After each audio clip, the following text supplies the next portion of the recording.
it's Liz Yuille from Old Stables Crafts. Thank you very much for joining me again today. I am a UK independent Stampin' Up demonstrator, and today I am bringing you some Halloween. So, this is not something I do a huge amount of. I don't have kids, so for me it's not a big thing in our house. But we have got the cutest suite in this year's Autumn-Winter catalogue, which is the Toil and Trouble suite. It's on pages 48, 49, 50, 51.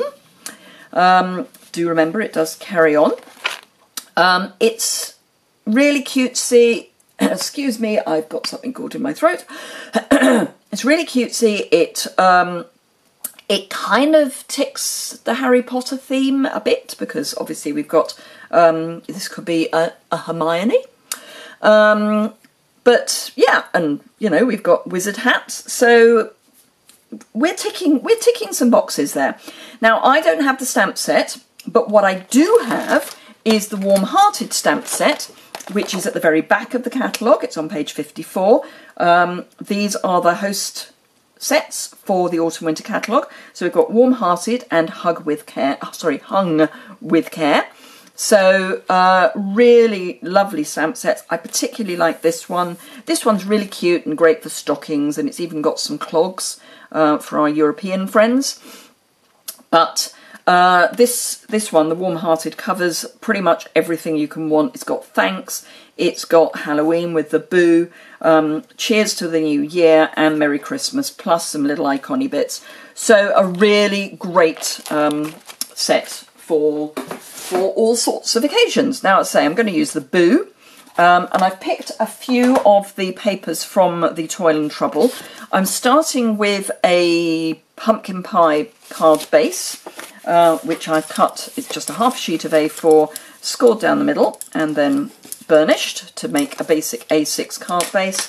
And then I picked out the cats, because I'm a great cat lover, and also the little ghosts, because we're going to say boo, so why wouldn't I have ghosts?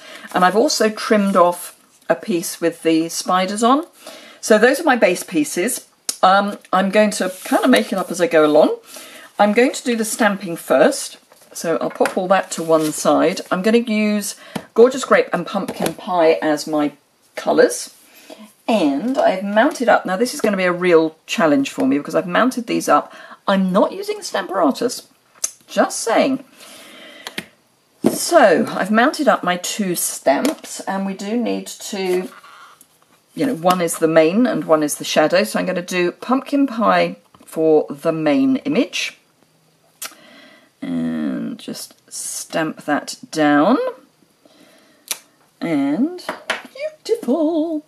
Bearing in mind, this is the first time I've actually inked these stamps. I'm actually just going to give that one a bit of a key, because it would be a shame to spoil it just because it hasn't got a key. Gorgeous Grape. The stamp the other way up would be good, wouldn't it? And this is where you just need to kind of hover, and you need to go a bit to one side, because you want... It's very odd to look through.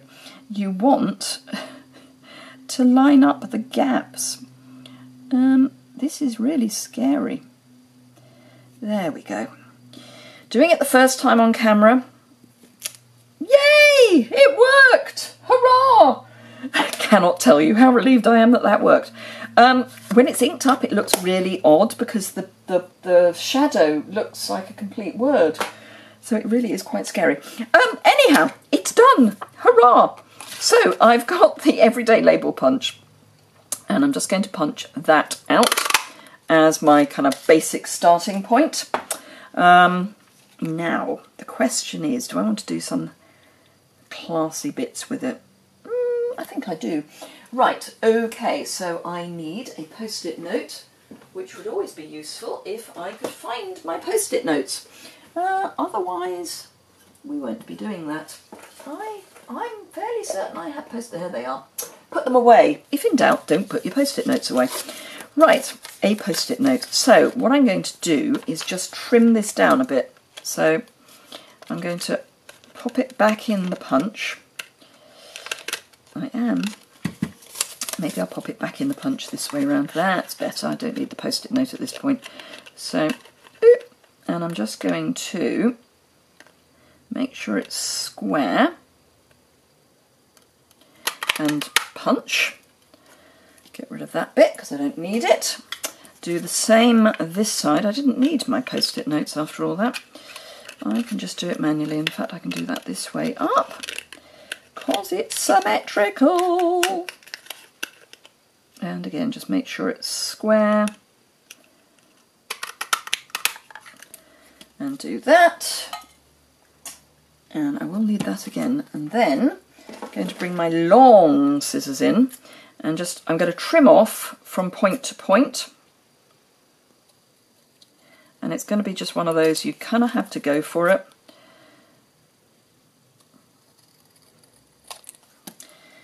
And then I can get rid of those because I didn't need them anyway. I think we will go. Can't decide whether to go crushed curry. Actually, I think we'll go, not crushed curry, pumpkin pie. I think we will go gorgeous grape. There we go. Make a decision, girl. There we go. And then that will sit nicely in the middle. So, a little bit of liquid adhesive on the back. And just pop that, oops, in the middle. Square is good. There we go. So that's our label. Then, what I want to do is cut 2 pieces, one for the top and one for the bottom. I'm going to go with my usual 3 7/8 width. So let's bring it in so you can see it. 3 7/8 is there. Don't need the scoring bit, I need that bit. And again, 3 7/8. And then I'm just, so this would normally be 5 5/8. So I'm going to, if I go there, that's 3 5/8. Then all I need to do is cut a 2-inch piece for the cats. And I'll go that way. And then I'm going to pop the spiders over the top. So, don't need that bit, don't need that bit. I need those, that, and my spiders. So, that's going to go there. That's going to go there. Then my spiders, which I had just now, there they are, will come across the middle with that over the top. Yeah, right, so it's a really quick, really easy card to make. It's just paper piecing. So, snail, I do prefer snail for paper. You can use the liquid adhesive, or you can use tear and tape. Tear and tape would be good as well.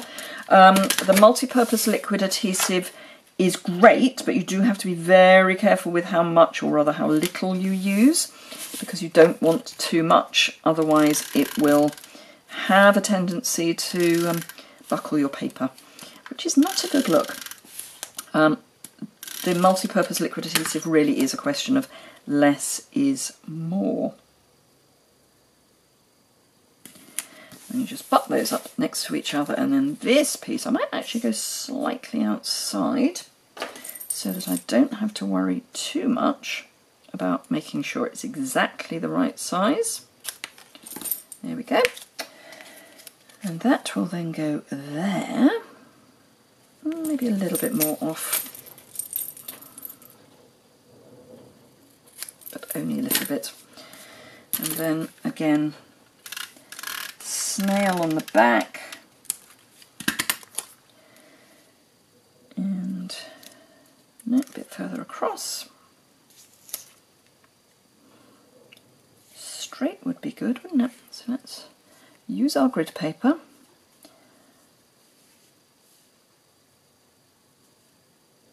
to line it all up. You can tell I'm concentrating because for once I've stopped yakking. There we go. And then that can go over the top. And then I think we might actually add some silver thread. I love this stuff. Now I cut a little nick here, not with my snips. A pair of pliers works wonders.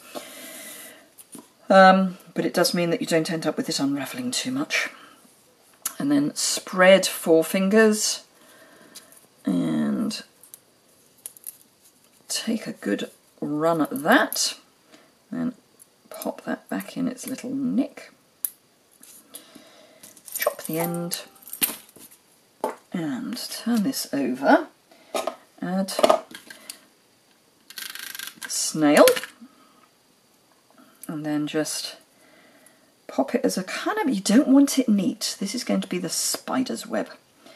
And it's kind of not, you know, too neat. You don't want neat.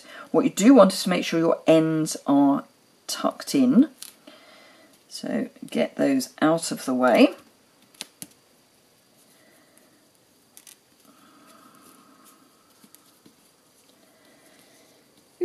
Just want that one in a bit. There we go. So we're going to have that as a bit of sort of fuzz. Then some dimensionals, or some dimensional bits in this case. They are just as sticky, so they work just as well.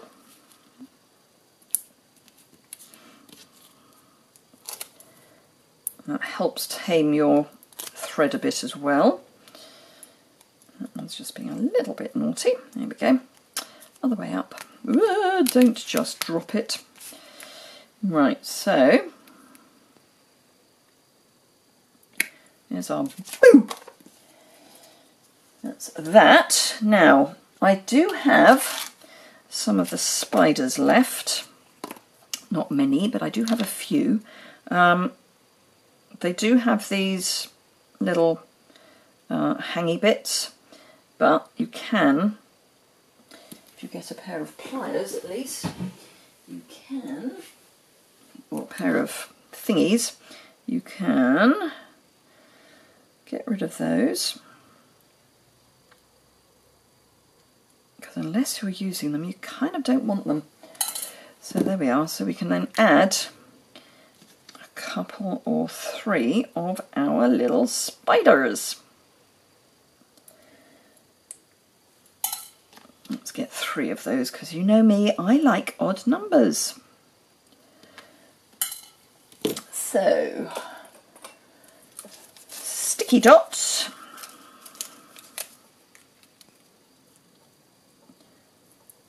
And then we can add our spiders onto our card.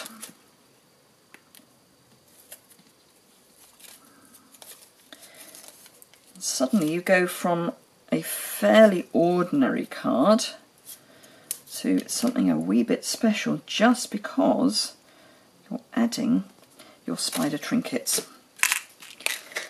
So it's quite fun, particularly if it's a special card for the kids. You know, make it a really special card. So there you go. One really quick card. Now obviously you want to put something on the inside, but I think that's a really cute card. I hope you've enjoyed that. If you did, give it a thumbs up. It really makes a difference to see your thumbs up. If you've got any questions or comments, please leave a message below. The dimensions and all the items that I have used will be listed over on my blog post, which is listed immediately below, linked below in the description bar. There's also a link to my online store, so if you want any of the products, I would love to welcome you as one of my VIP customers. If you shop with me and you use the host code, you will always get a thank you card. Well, if you shop with me, you'll get a thank you card and a thank you gift regardless of whether you use the host code or not. If you use the host code, then you also get to share in the host rewards. So that's always a little added bonus, and it means that if your order is a little smaller, you still get to have a few little extra bits and pieces just by sharing the host code with everybody else that uses it. Thank you very much indeed for watching. If you don't already subscribe to my YouTube channel, it would be lovely if you did. You may know that my birthday is on the 1st of November, and I'm hoping to hit 5,000 subscribers by then. So if you don't already subscribe, that would be lovely. Thank you very much indeed for watching, and I hope to see you again soon.